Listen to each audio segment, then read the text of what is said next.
The marriages were all arranged by the prophet. They decided that I was going to get married. One of my uncles had 26 wives. You were always seeing women just like bustle around him and like try to take care of him and like wait on him. You know, this can't be it. I wasn't born to do this. There must be more to life than this. I do a lot of like making light of it because if I can't laugh at my trauma, then, you know, nobody else can. When we're talking about something as in-depth as this, understand the depth of brainwash that we came from. I think that it's just a constant reminder, like, you are enough, you're okay, you're safe. I'm born and raised into a polygamist fundamentalist Latter-day Saints cult. I say cult because it was very much a high demand religion that, you know, meets every aspect of cult. Their basis of their foundation, I guess, of their religion is similar to Mormons and Latter-day Saints. However, they believe in multiple wives and they believe in the women, like there's a severe patriarchy. So born and raised in it and grew up my whole life with that's all I knew, right? Didn't have much interaction with the outside world. I was born in a community that was very small in Canada. That is where I was born, and they had a sect of the FLDS was up there. Their main sect was in Colorado City, Arizona, and Salt Lake City, Utah. They have had two big communities is what we called them. Right. So we did a lot of cooking and gardening and a lot of self-sustaining things where the community relied a lot on their own resources. So we did a lot of canning and a lot of farming. My dad had a lot of animals. They had a private school there, so I did end up going to 9th grade. I finished 9th grade at their private school there in the community, and then I did not finish 10th grade because I got pulled out of school because I cut my hair, which was against the religion. So you can't cut your hair in the religion, and I did, and so my family pulled me out of school for that. It was shortly after that, you know, I was the rebel, and they decided that I was going to get married. So they felt like at that point, in order to keep you back on track would be to get you married and get you kind of to keep the family name and image, is it?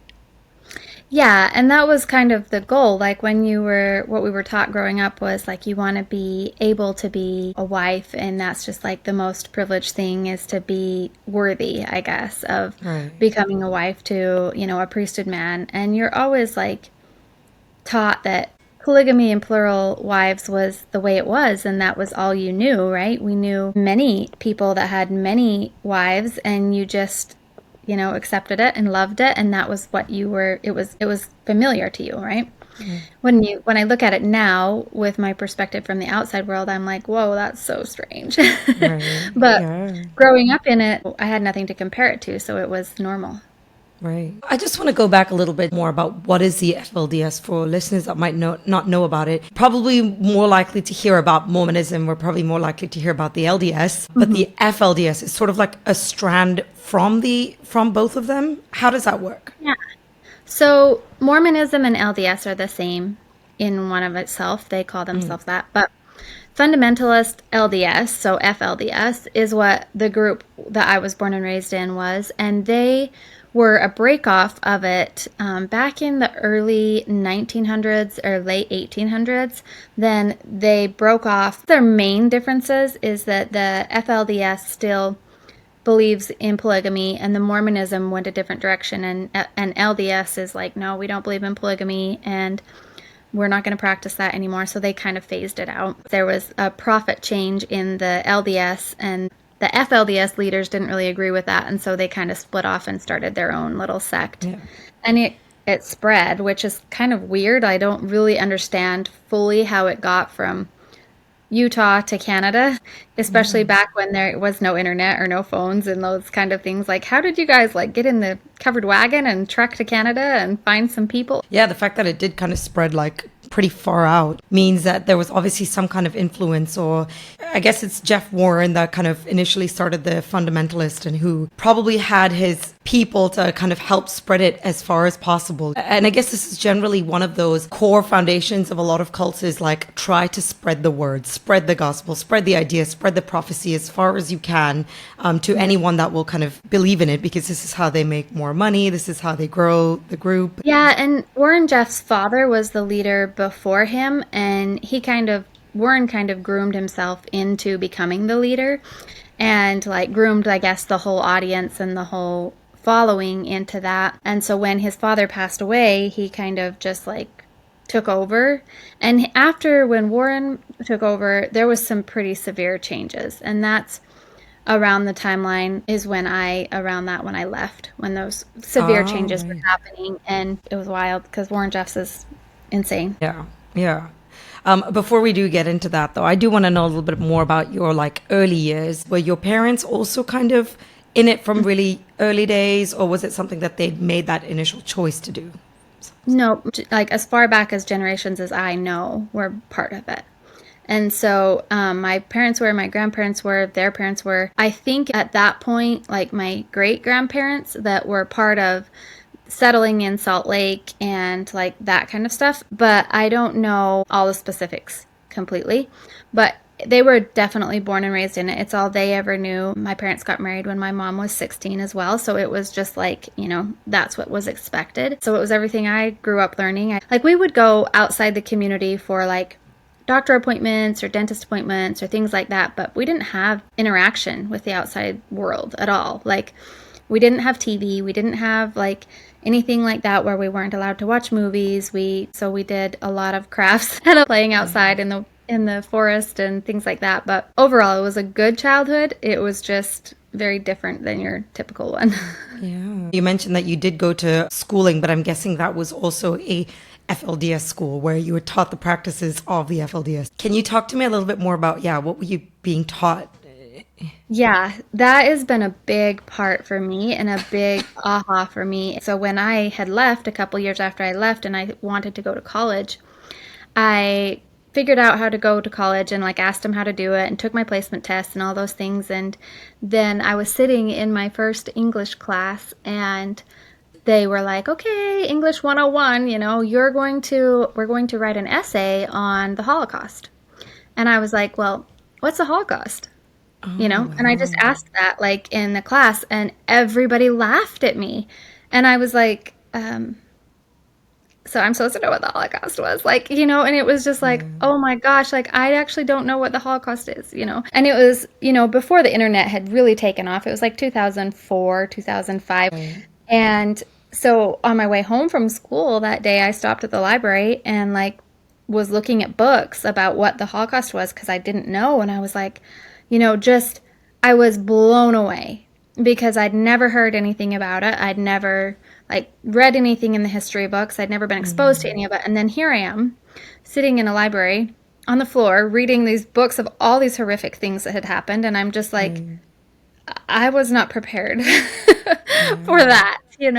And so there was so much history. And even today, I still like, it's easier for me to agree and just like nod most of the time, like, yeah, I know what you're talking about, and then go look it up later. Because, but Yeah. there's a lot of stuff I don't know. I mean, I try to listen to a lot of history books and I try to like catch up, but there's so many things that I'm like, it's impossible to base a foundation, right? I guess the same thing would apply to like anything. Like, I don't know, someone makes a little reference about Friends, that TV show, and everyone's laughing about, this moment in that show, and you're like, well, what's that? Like, what is Friends? Yeah, You know? it is because Friends was one of the first shows that I watched, and I absolutely loved it when I left. And it's that same thing, like we'll make those references, but there's so many movies that I've never seen, Right. and it's hard for me to sit and watch TV just because it was never a part of my life, and so it still isn't really a part of my life. Yeah. So it's definitely different when people will say, "Remember when?" and you're like, "No, I don't. I Yeah. don't remember." What did your education like in your younger years consist of? What were you mainly being taught? We did like we did math, of course, and then English as far as like, literature and language arts. We did some social studies where we did do some of the basic history of settling Canada. I did learn some French, cannot speak it today. And then science, we did spelling and a lot of just your basic knowledge bases, but just they would pick and choose. And so we also did a lot of priesthood history that was their own books and their own teachings and their own classes. And we did a lot of singing and band. We did learn some band instruments. Nothing super special and nothing really out of the ordinary, except for it was very selected in what we were taught. So picked over, if you would. Was your mom the first wife of your dad, the second wife? How does your family tree work? So my mom is my dad's first wife, and he only ever had one wife. She was his first wife when she was 16. I believe he was a little older. Maybe he was 20. I'm not 100% sure. She was very young when they got married, regardless. She was born and raised in Utah, brought up to Canada to marry him in the early 80s, I think. Yeah. Right. So, And that was usually selected by the prophet as well, right? the marriages were all arranged by the prophet. How did they make that decision? How did they decide to send, your mom there? I don't know. I look at it now and I'm like, I think it was just like a draw out of the hat, like, okay, this looks good, because even like mine and my husband's marriage, I look at it and I'm like, how the heck did they decide that we would, I have no idea. I think there was some leadership influence, like, oh, I think this person would be good with that person, or they did try to keep the gene pool at a minimum of mixing and some extent until Warren got into power. But before that, it was just like the prophet will decide and you shall not question, and that's who you get. Right. I guess a lot of cults do kind of fall on that predicate of like, you do not ask questions, you just oblige, you just follow the rules of the prophet and no questions asked, and you just have to take it that that's probably what's going to be best for you. What were some of the ways that they managed to make you guys not question or ask any questions about things? Well, they put a lot of fear and shame, right? And so a lot of control is by fear and shame. With them, we were taught that we were God's chosen children, and if we were good enough, we were going to be lifted up and the earth was going to be cleansed, and then we, the chosen people, would be set back down and be able to repopulate the earth as God's purest people, right? And so every time there was like a natural disaster or when the Twin Towers got struck, then that was a new reignited fear of the destructions are coming and you're not good enough, and everybody would get super scared and all go back to being like our best selves that we could be, right? And there was just that constant fear of we're never going to be good enough, and we've got to make sure we're just doing better. And they taught to, if you have questions, just put them on a shelf and leave them there, and when you get to heaven, God will answer them, And if you did ask questions, then they would come up with some, irrational answers that were just like, that's the way God planned it, Doesn't make sense now to me, but man, at the time, they were good at controlling your feelings. Right. That's crazy. And with the polygamy, how were they able to encourage people to have multiple wives? Like, what was the thought process behind that? Yeah, so another one of their goals was to multiply and replenish the earth with God's chosen people, right? So we're the purest people, and we're the only ones that can have pure people, because everybody who's not in the religion is going to hell, right? And so they would try to have multiple wives so they could have a lot of children. And these bigger households needed more wives to manage them, and so like to help with the kids and to help with everything going on. So I don't know that there was really there wasn't any other options. Like if you were chosen to be a second wife or a third wife or a 10th wife or whatever, that was your calling, that's who you got. So Right. And wasn't it seen as like a blessing if a man were to have multiple wives? Every wife that they were given, it was like a blessing for them. Mm-hmm. Yeah, and it was very traumatic for my mom because my dad didn't get a second wife for forever. And so my mom was very discouraged and disappointed, like, oh my gosh, we're not going to go to the highest level of heaven. And I was always told, everyone growing up, I just want to be the first wife so that I can, be in control, because that was my myth of understanding, is the first wife had any control, but not that I had any say in it. And when it came down to it, it was literally whatever they decided. So.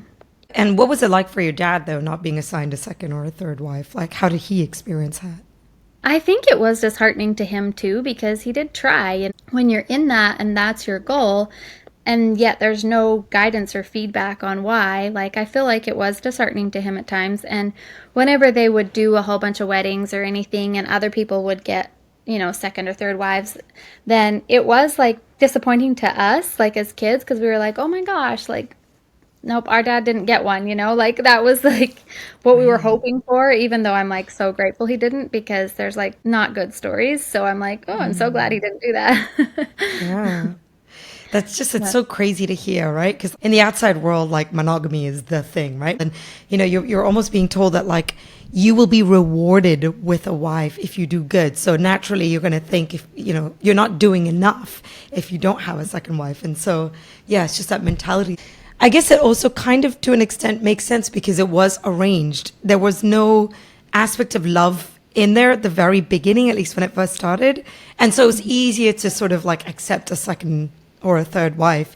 Whereas maybe it would be different if they really did experience love for their partners. I'm not sure. I don't know, because I feel like even the best of the relationships that I saw and that I witnessed, there's so much jealousy. And as much as they try to like mask it and pretend there's not, like, I mean, you think of it, if like, I think of it now and I'm like, boy, if my husband was in the next room having sex with some other woman, like I would be pissed, There Right. would be no getting Yeah. along there. And but in the religion they're taught to encourage it and to honor it and to treasure it, and it's like, no, that's not okay. It's just wild to look at now, because I would never. But when you're in it and that's what you're taught, it's like, Right. I guess. Yeah. Can you walk me through some stories that you heard or seen around you, friends of your family that were in polygamous relationships? What were some of the things that were going on?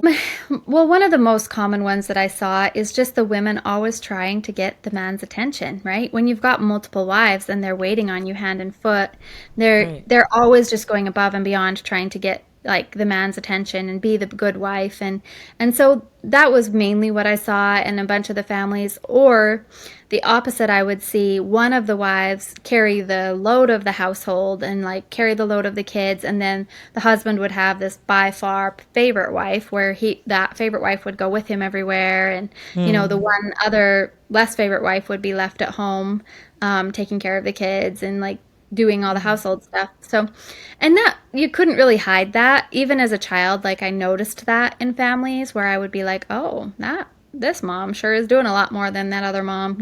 Just a lot of fighting for their attention and trying to be chosen, I guess, to go with them or do different things with them. And, because one man can only go so far between, 5 or 6 women.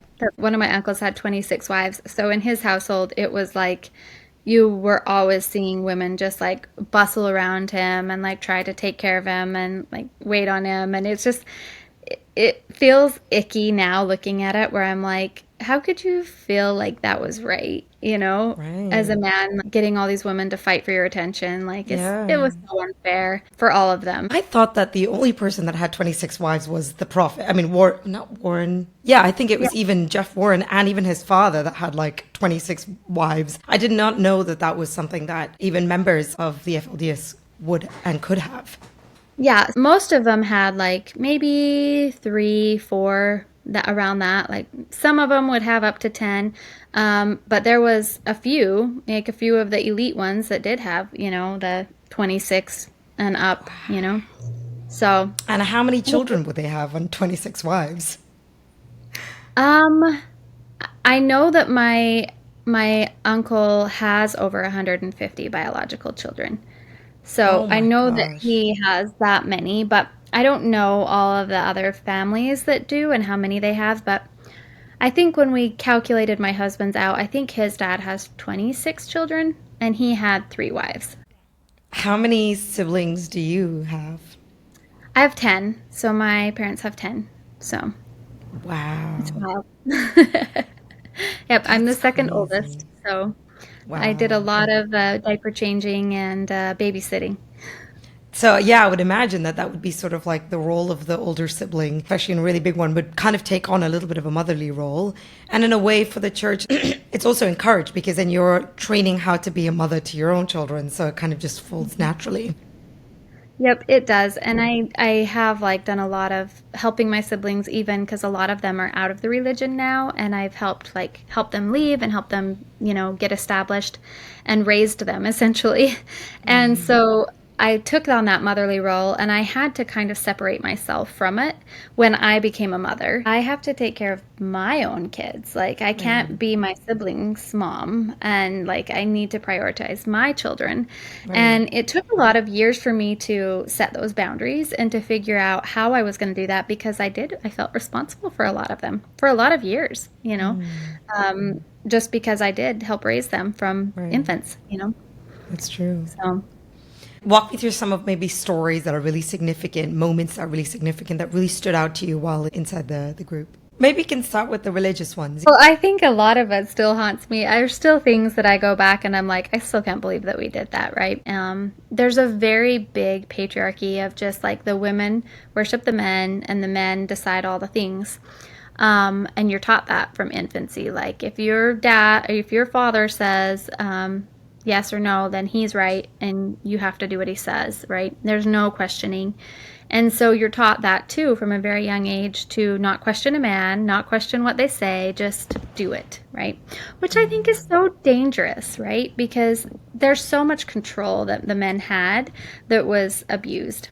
Typically, I'm just thinking of when I started kind of questioning some of it was right, it was before I got married. Obviously I cut my hair and I was kind of a rebel, and that was kind of the reeling in for me was that we gotta get this girl in, married so she can get her life together, and kind of wash our hands of her and get her going on her path. And I was just thinking like there was this pull to me that there has to be something more to life, and just feeling like if this is all there is in life, I don't love this. Like, because they teach you to, like, happiness is the object and design of our existence, and that's one of their sayings that they say all the time. And I just kept thinking, well, this isn't happiness. Like, what is this? You guys are telling us what to do, how to do it. And so when I was a teenager is when I started really questioning that. And rebelling, if you would. Up until then, I was like the world's most perfect child. Like I was an angel. Never said no. I was just like always doing what my mom needed. And it wasn't until I was about 13, 14 that I was like, I don't love this. So, but they did have just control in every aspect, like what you ate, what you wore, what you listened to, how you spoke, like everything. They would say, well, we can't say those words anymore. Like we got told we couldn't call our dad anymore. We had to call him father because it was more respectful. And so for a lot of years, like growing up, we had to like relearn how to not call him dad. We had to only call him father. And so it was really weird for me as a little girl because I had called him daddy, and then I didn't get to call him that anymore, and it was bad if I did. And so it was like just weird stuff like that you're like, why does that even matter? That's the interesting part, right? You're being taught that this is the way forward to God, and then they do a complete flip, and suddenly that's not the way forward. So I can imagine a lot of people being like, but why? I mean, that's always been the way forward. And in the same way, I wanted to ask as well, like, if they did say, I do remember that they'd mentioned that the prophet is going to live forever. And when he eventually did die, how did that, Oh my how did God. everyone deal with that? Yeah. That was so wild, right? And so we were taught that. Like he was going to be renewed. And here we are watching this old man have a stroke. We're still being taught he's still the mouthpiece of God and he will be renewed if everyone is good enough. And so every time he wouldn't get better, it was all on the people. So everything was always directed back to the people, and you're not good enough and you guys need to be better. And it was a part again of control because it would happen like my parents would use it even on the day-to-day basis. If they would like ask us a task or something and we would hesitate, they'd be like, you need to do what you're told faster, you need to be more obedient quicker, and those kind of things where it would be like, oh my gosh, am I the reason the prophet's not getting better? And so there was just so much deep fear and shame in it. And so when he died, oh my gosh, we were all like, now what? Like we were taught our whole lives he was going to be renewed and he was going to walk out those doors and be a young man again. And, and was like, he died because you guys weren't good enough. And so then everybody's just like, oh my God, we're not good enough. And so there was a little bit of an upheaval where my uncle and Warren clashed, and my uncle was like, this crap, and kind of split off from Warren and created his own little sect. But Warren took control, and he eventually he just started marrying his dad's wives and saying like, this is a prophecy, I'm supposed to marry you, and like just but it all came back to the people not being good enough, and that's why Rulin died. And so he put so much more shame on the people, making gaslighting and making them feel like you're not going to go to heaven, and now our prophet's dead because of you. Right. Bit to that. Yeah, so I wanted to ask, when Jeff came into play, obviously he started off with his guilt tripping, making everyone feel like they were less than. What were some of the changes that he made back over there that kind of, that you guys felt in Canada as well? Well, there was a lot of them. First of all, there was just a lot of shame around if you didn't proclaim him to be the prophet. Like if you didn't, stand up and attest that he was the prophet, then he would, do awful things like take your family away and marry him to somebody else. And, say that you no longer hold the priesthood and you haven't, you're not going to have a salvation anymore. And that was just the start of his main control, is just, if you guys don't believe that I'm the prophet, then you need to leave, And so there was a lot of families just torn apart because they had basic questions about it, and he would be just like, no questions, you're no longer worthy. And it just spiraled from there. Like, he has come up and still in prison today is having revelations about things for the people to do. And I think that's the shitty part, is it's still happening today. But he's still controlling it from prison. And he's still saying all these things. But he's so irrational, he'd be like, you can't eat corn anymore. You can't eat any products that have corn in them anymore. Just like that doesn't even make sense. Like, why is that? But this is just a test of the people, you need to not do this. And it would just be like the most dumb stuff. But when you're trying to prove yourself and you're trying to be worthy and, you're worried about your salvation and that's all you get really worried and you get really scared and you get like, okay, well, I guess I'm not eating corn anymore. Right. Yeah. So, like, he was just paranoid that people were not going to follow. So let me see how far I can push them. And if they respond, that means they're still, believers of me. And yeah. A lot of it was just like control the people and see how much control he could have. And yeah, not a good person. Yeah, that's really messed up. Yeah. How many wives did he have again? Oh, when he went to prison, I believe he had upwards of 60. I'd have to ask. A couple of my close friends were married to him, actually, but they were very young. One of them was 12 when she got married to him, which is just so heart-wrenching because he obviously did awful things to her, and just like breaks my heart that actually happened. But when you're in that religion, you don't even know, like, intimacy and anything like that is never talked about ever. Yeah. But yeah, so he had a lot of wives. That's just really crazy. Yeah, I mean, I remember the documentary as well. They talked about some of these girls that got married to Roland as well, and their first night with him and not knowing what was expected. But it was just, take off your clothes, spread your legs, he'd roll on top of them, and then just, they'd be like in this state of shock, like, what just happened? I think I remember in that documentary, one of the girls said that she thought that kissing would lead to having a baby. Walk me through, like, your wedding. How did all of that kind of pan out for you? Yeah, so I was 16 when we got married, and they did a legal ceremony at the laundromat. I'm sure you saw my funny reel, but because they didn't really like anybody on their property that wasn't part of the religion, then they had us meet in a public space to do our legal wedding. And so we both show up to our legal wedding and we get married, and we both leave in different vehicles because we weren't married by the religion yet, so they didn't count that as being a real marriage yet. And so later that day, we had a religious ceremony back on the community, and and then I went home with him that night. And it was just like, okay, this is wild. The first night we both just laid there in bed, like next to each other, just silent and didn't say a word. And we were just like, so awkward. How well did you know him at this point? I didn't know him. Like, I had seen him in church a couple times, and I knew that I was going to marry him because they had told me, but we'd never had like actual real conversations. We were supposed to go to church the next day because it was a Saturday, and I was like, let's not go to church. I don't want anyone to stare at us. Like, I don't want to go to church. And, we never ever got intimate or anything till after we both left and all of that, which is kind of wild because we weren't taught anything about it. So obviously we weren't going to rush into doing it. And I was Cade's first wife. And so he didn't really know what he was supposed to do. Like, he said earlier, he was like, you would think there would be a handbook or something on like, like, hey, this is what you do.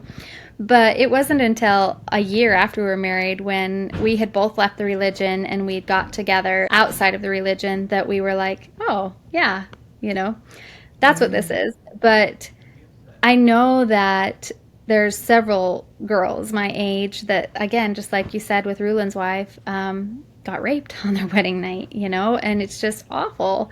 And I'm just so grateful that I had a man that was kind and gentle and listened to me and and didn't force himself on me. I mean, it's so awkward. We're closed from neck to ankle our whole life. And then just leaving and like getting to learn all that was a lot of information. Yeah. You would think that at least, if not the females, that they would train the males because they want them to have more children. So, this is how you do it. This is what you should be doing, kind of thing. Yeah, it's so weird to me. Not knowing was scary, to just be like, oh, well, I don't know. Did you have to call him a certain name? Was there certain ways that you had to dress him and communicate with him? Really, not really. They called him your priesthood head, like your leader, like your husband was always your priesthood head. And so, but we didn't really have to address him by any certain name. Right. It was just like known that that's who he was. Right. And so if you disobeyed him or you said no to him for something, would that be considered bad for you, like a sin almost? Mm-hmm. Yeah, and that's part of the reason why I even ended up leaving and everything, was because I started to say no to him. And I started to be like, well, I actually don't know that I want to be married, and I don't really want to do that, and I don't want to wait on you, and I'm 16 and I don't really want to do your laundry, and maybe you could do your own laundry, and just, I was being a rebel, if you would, and it was considered very, disobeying. And so him being my priesthood head was like trying to encourage me to, oh, we need to do better. You're not doing what we need. The prophet needs us to do this. And I was just like, no. Right. And so I was kind of the rebel and ended up leaving first, because I was just like, I don't like this. Love it. How did you leave? Like, what was the procedure? So I actually was pretty lucky in that aspect. My parents were kind of sick of me rebelling, and were just kind of fed up with me. Like, oh my gosh, this teenage girl, she won't stay married. She won't do what we need her to do. And so one of my aunts had left 20 years ago, now 40, but years and years ago. And I had never met her, but she had left the religion and she agreed to take me in.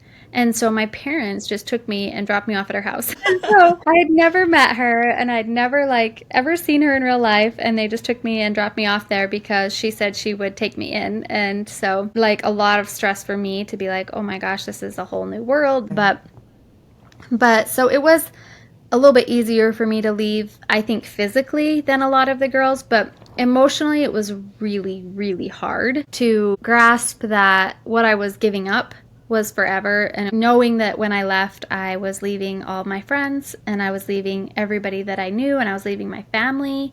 It was really hard. But I think I just had this pull of just, this can't be it. I wasn't born to do this. There must be more to life than this. Right. Yeah. So, what was it like for your family that stayed in to have to, tell the priesthood or tell the prophet that, look, one of our daughters has left? Was there a lot of punishment? Was there a lot of shame around that? Yeah, there's tons of shame around if you leave. And I had already created a lot of that shame for my parents because I had been the rebel that didn't want to stay married. And I wanted to move back to my parents' house and I had created kind of a scene that way. And so I think in a way it was a relief for me to leave for them, but it was also like very shaming. Like their daughter had left, and now she was never going to go to heaven. They were never going to see her again, and there's this shame around it. It puts their family in the shadows, if you would. Like you're just not as good of a family if you have people that are leaving. Yeah. And so I always joke, but like Mulan, dishonor on you, dishonor on your family, dishonor on your cow, all of that. I Yeah. always say that Yeah. that phrase just like for funny, but it's true. Like it was just like the biggest shame for them and hard for them, I'm sure, to like justify it and talk about it. But I already knew, like I'd already felt that sense of I didn't belong when I had left my husband and moved back to my parents very briefly. Then it was this just shame everywhere I turned. Right. So And what about for your husband? How did he come to terms with this and realize that, hey, like, actually, I don't want to be a part of this as well? So he said that when he came home and I had all of my stuff moved out of the house and I was no longer there, we'd only been married for like 8 weeks. Like it hadn't Oh, been that wow. long. Okay. Just short. And I never knew because I just was like, I don't want to talk to him. I don't have anything to do with him. Like, whatever, he can live his life. But he said it was when he came home and all my stuff was gone that he was like, F this, I'm not going to be a part of this anymore. So, Wow. and then he had left the religion and moved to Salt Lake. So, moved out of where we were at. So, Damn, that's crazy. Because you would think that like he would try to like have more wives and be more deeper into it, but it's great that you kind of inspired him to take that kind of stance and just be like, no, I'm gonna do this for myself. Did you notice that there were other people also that kind of were empowered by your decision? not for a couple years, at least a year or so later, that some of my friends reached out and started to leave and started to talk to me. And then I've got dang near every single one of my siblings are out of it now, and so a lot of them have reached out, and I've had a lot of impact on that and been their safe space to leave and come to, and but it took a while for people to reach out because I was so evil. Yeah, yeah.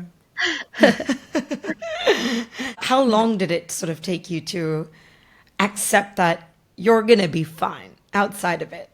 I don't know. I still have to remind myself that on the daily. Yeah.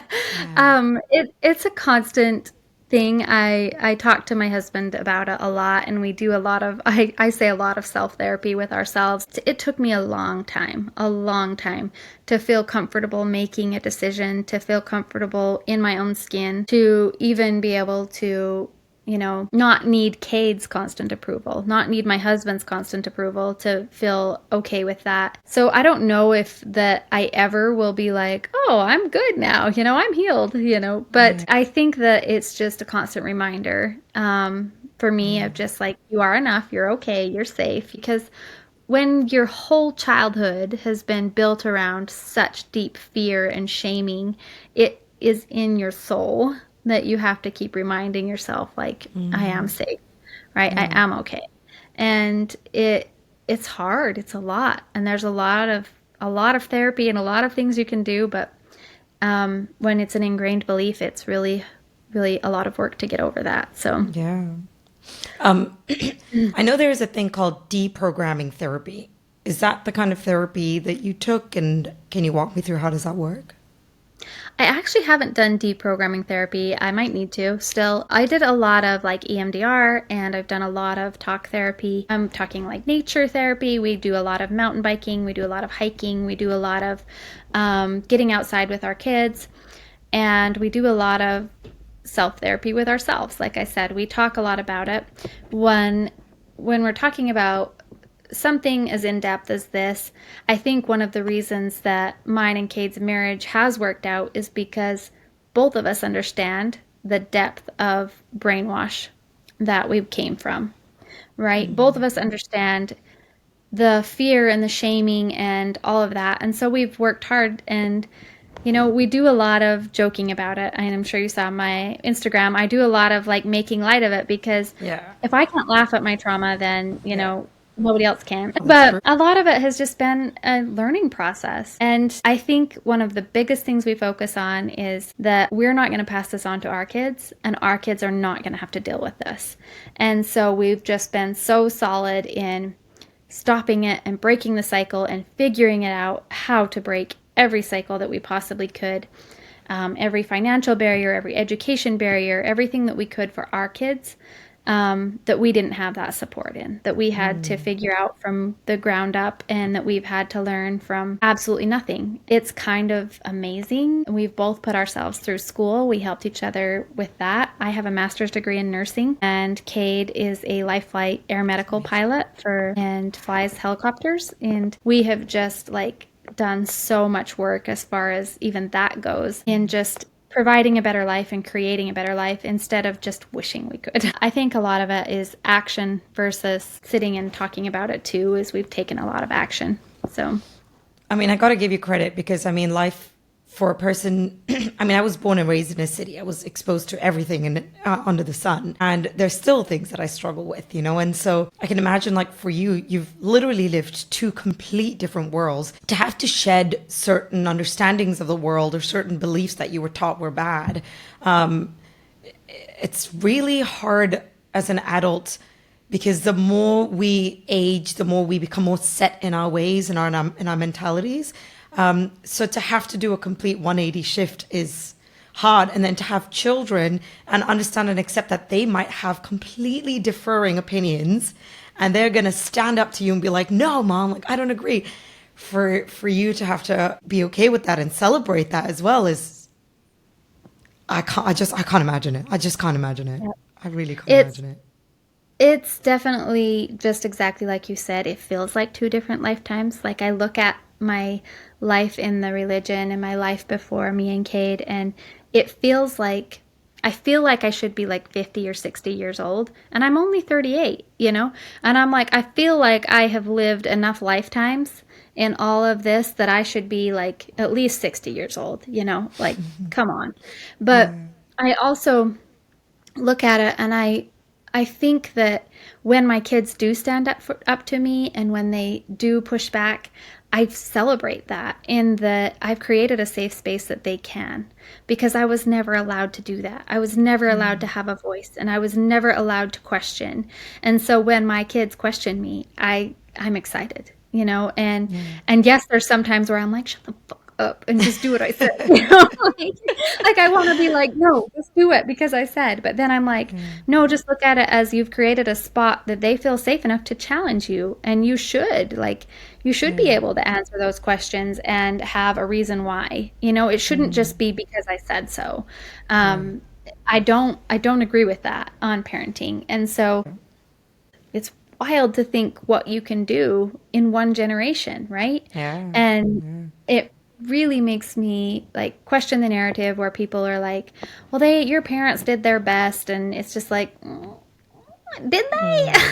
That was their Yeah. best? Like, oh Yeah. God. Like, Yeah. man, I sure hope that my best is a little bit better than that, because that was not fun. Yeah. And so, I don't know, I hold empathy for them in the circumstances they had, and at the same time, it was not right. How did you and your husband reconnect again after? Long story short is I reached out to him to talk about getting a divorce because I was legally married to him, right? So I couldn't go to school, I couldn't do anything because he was my legal guardian. And so when you get married underage in Canada, then your parents sign your custody over to to Oh, your husband. right. And Yeah. so about almost a year to the day, actually, that I started reaching out and asking him, like trying to find him and talk to him. And that's when I found out that he had left and he was living in Salt Lake. And I was kind of like, oh, that's interesting. So we started talking on the phone, and we just kind of started having conversation about, well, I guess, yeah, come to Salt Lake and we'll figure out, get a divorce, and we'll do all these things. Well, I went to Salt Lake and I met up with him. I was enamored, and I was just like, oh my gosh, this kid is like, he's completely different. He's wearing a t-shirt, he's all tan, he's like, he's been out in the sun, he's working out, he's buff. Like here I am, a 17-year-old, like just like, oh my gosh, like, wow, you're kind of Yeah. hot. Um, and I mean, it doesn't help that I didn't really have any friends or know many people, but I was just like, wow. Well, we hung out and we didn't talk about getting a divorce, not once. And it was just kind of like we talked about all of the things we were learning. Like we talked about new music. He introduced me to Metallica, and like we're like talking about all these things that are all brand new, like Friends, and like the season finale was on, and like all of this stuff that we had never experienced that now we're both experiencing for the first time. That was just amazing, right? And then he came up to Canada with one of our mutual friends. And that's when I kind of approached him and was like, hey, what if we just, give this a shot and like maybe try? And it was me who approached him. I always joke, I'm like, it was me who but, and then we ended up like, he was like, okay, like maybe let's give it a shot. We ended up going swimming and stuff. And I joke and I'm like, and then he took his shirt off and I was like, oh, because that wasn't something we were used to. Yeah. And I was like, and he was so hot. So I was, of course, attracted to him. Yeah, we ended up talking and creating a friendship. And then, Yeah. I moved to That's Utah really with him. sweet. And yeah, and That's I told him, amazing. hey, well, I guess if it doesn't work out, we can just get divorced. Yeah, Like exactly. we were going from the beginning. Worst case scenario. Or which we So, originally planned from the beginning yeah, anyway. Do we you already reckon that planned you on two, right? Do you it. reckon that you two would have been together had it not been for this FLDS debacle? I don't think so because I don't know that I ever would have talked to him again had we not been legally married. I think that if we hadn't been legally married, I probably would have been like, see you later, and never really ever reached out to him again. I was Right. almost like I had to because I needed to get a divorce in order to Yeah. like move on because Yeah. I was legally married, right? And Right. so I think it was we would have not talked to each other ever again. Imagine that. Imagine that. So that's okay. That's one thing that they did right here. You gotta give them credit for. But I wonder, like, what it must have been like for your parents and your siblings and like everyone inside the group to be like, what? They never even got a divorce at the end. Like, what's going on here? Well, it was so funny because years later I heard that they were using us as a good example in that, Oh my god. because God wanted them to be together. Like that's why they're together is because God placed them together. And I was just like, no, that's not why we're Yeah, together. no. It was totally our choice, please. Wow, But that's amazing. Yeah. yeah, it's wild. What was it like then, both of you sort of unraveling and discovering basically this world together?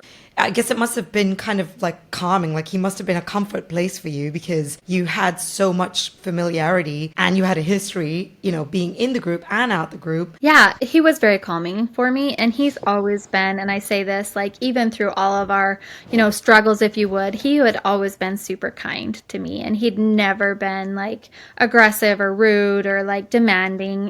He had tried to encourage me to do what the priesthood wanted back when we were in the religion and all of that. But he'd never put me down or never like really made me uncomfortable, right? And so when we did get together, I mean, obviously we had so much unraveling to do, and we still like to this day unravel different things off of each other, where we're like look back and we're like, oh yeah, like that didn't make sense. But overall, we're just enamored with life. Like we loved each other. We were excited to be together. We had this whole new freedom of dressing the way we wanted, of listening to music, of eating what we wanted, of doing what we wanted.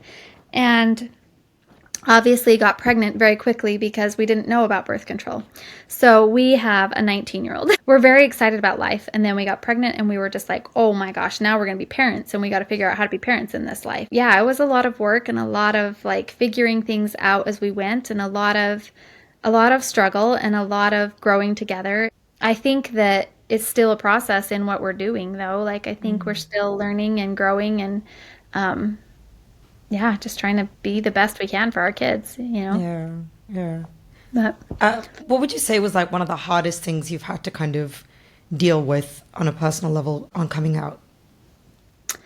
the loss of community and family. was definitely one of my top things that I've grieved, because I grew up in such a close community and I saw how close everybody was and how everybody helped with each other's kids and everybody helped with the families, and everybody was like, it was one big huge family ultimately. And so leaving and feeling that loneliness and knowing that I didn't have that community and I didn't have my parents and I didn't have my siblings, like that was the hardest part, and emotionally still is the hardest part, is that I will never get that, right? I will not have grandparents for my kids that are engaged and part of their life, and I won't have those things, or grandparents that come and help with my babies, or that was something that was so hard for me, was doing all of that by myself.